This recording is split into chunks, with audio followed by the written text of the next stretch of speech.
that big of a surprise if it's Dallas that he winds up with. Obviously, we know that Jerry Jones had said they were working on something. We know the Dallas Cowboys during the draft did not take a wide receiver in any of the 7 rounds. And of course, they are the Cowboys, who sometimes will give up a decent amount of draft compensation in order to get a guy that they really want. Remember, they traded a 5th-round pick for Joe Milton, the quarterback. They traded last year a 4th-round pick for Jonathan Mingo with the Carolina Panthers, a former 2nd-round pick. And so if there is a surprise in this, Zach, it is giving up a 3rd-round pick in compensation for George Pickens. Look, there is no question at all that he has immense talent, and that to get someone who is capable of 1,000 yards receiving like he did in 2023 before missing a couple games this past year, the first of his career, and getting just below that threshold. Look, you would always send a 3rd-round pick for that player.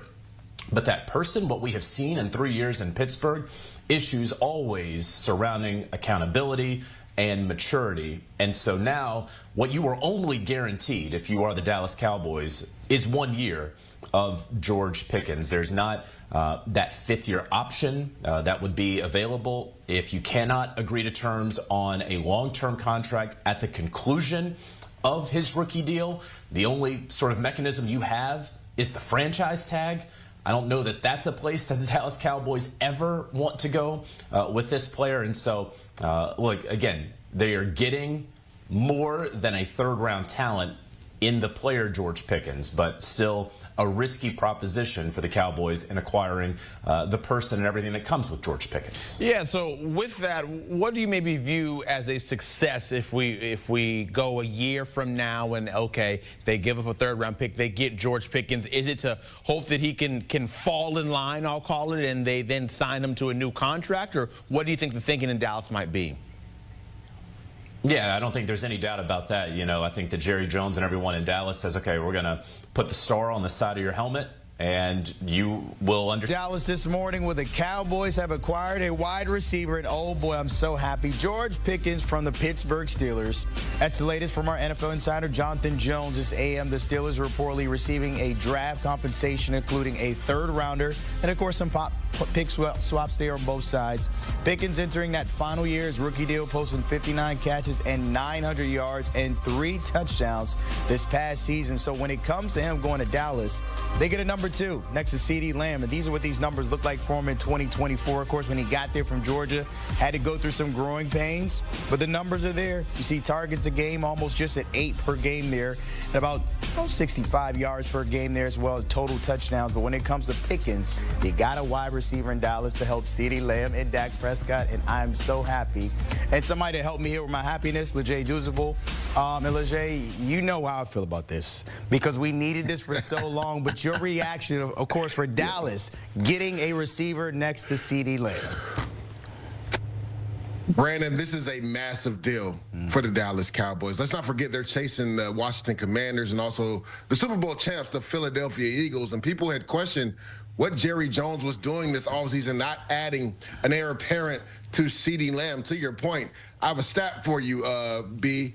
Going back to the 2021 season, that's the last time Dallas had more than one receiver eclipse over 800 yards. And that was Amari Cooper, Dalton Schultz, and CeeDee Lamb. All 3 of them did it in that 1 year, and they had one of the most explosive offenses in football. So it was time for them to get CeeDee Lamb some help. And you talked about it. They got a true number 2 receiver. Some would even say a middle-of-the-pack number 1 receiver in George Pickens, who is a true X receiver, big body receiver. You can put on the backside to keep that safety in the middle of the field. That way CeeDee Lamb can do his work in the middle of the field, and you don't have to worry about him getting doubled as much. Because if you decide to move that safety and you leave George Pickens one-on-one on the outside, we've seen the highlight reels. You see some of the pictures right here. He will go up and high point the football. So this was a massive deal for the Dallas Cowboys because they needed somebody to pair with CeeDee Lamb also to compete in that very tough NFC East. Speaking of those numbers, check this out. The most receiving yards at 30-plus air yards in a season, right behind Tyreek Hill from 2017 with 12 of those.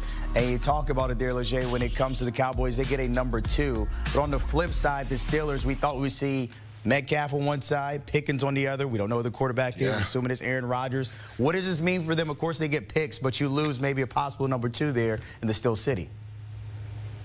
And that's the question. How does this potentially affect Aaron Rodgers coming on board? Now, I think there's something to be said that Aaron Rodgers this offseason threw with DK Metcalf, and he didn't throw with George Pickens. Maybe he knew something was coming down the pipe in regards to a trade. And then also, you talk about a major loss for that Steelers offense. You knew something was probably going to happen when they paid $30 million plus a year to get DK Metcalf after trading a second-round pick for him. So George Pickens is going to the final year of his deal. Things have kind of become contentious between him and some things that were happening on the offense. He felt like he wasn't getting used properly. So the Steelers look at it this way. We just gave $30 million a year to DK Metcalf. George Pickens is probably going to be asking upwards of $25 million per year after this season. We're not going to be able to pay both guys. Let's get some draft capital. Let's get a 3rd-round pick, and also let's do a pick swap where we get a 5th-round pick and give up a 6th-round pick. So I actually loved it from that standpoint when you talk about the business of football, because the Steelers felt like they weren't going to pay 2 receivers over $25 million a year. Why let a guy just walk in free agency willy-nilly? Let's get some draft capital for him. By the way, Pickens' agent, so say with his Micah Parsons, who Jerry Jones said he has no idea what the guy's name is. So we'll see how he handles that in the future when trying to negotiate with Pickens. But I'm going to put you in the professor chair, Deuce. I need you to give me a grade for both sides here. What are we giving? For the Dallas Cowboys, A-. I talked about how competitive the NFC East is, and this helps you get into that competition. There has needed to be a running mate for CeeDee Lamb going back to the 2021 season. I told you that was the last time Dallas had multiple pass catchers go over 800 yards receiving. You would think with George Pickens doing that each of his first 3 years, that would continue to happen. Plus, he's motivated. He's in a contract year as well. And for the Pittsburgh Steelers, I'm going to give it a B+. Yes, you lose a big weapon on offense with George Pickens, but you get major draft capital. Let's not forget, they didn't draft their quarterback of the future. Now, they took Will Howard in the 6th round, but everything that I've heard and people I've talked to in the Pittsburgh organization seems like they're gearing up to potentially take their quarterback of the future next year. So they get a 3rd-round pick and a 5th-round pick that will help aid them in regards to if they have to move up to get a quarterback of the future. So I gave them a B+ because of the compensation they got for trading George Pickens. All right, so the Cowboys thinking now and the Steelers thinking about the future there when it comes to all this trade noise between these two. As always, the Jay Deuceable, appreciate your time breaking down the breaking news of George Pickens leaving the Steel City and headed. Hôm nay mình sẽ hướng dẫn các bạn cách làm một chiếc túi xách đơn giản từ len nha. Nguyên liệu của mình cần có chính là len. Mình sử dụng 3 màu sắc như thế này để làm nhé. Màu trắng, màu xanh lá và màu xanh da trời. Mình sẽ kết hợp 3 màu này lại với nhau này. Sử dụng kim móc len nhé. Kéo. Rồi bây giờ mình sẽ bắt tay vào làm. Mình sẽ sử dụng cái phần len màu xanh này trước. Mình gỡ len ra để dùng nhé.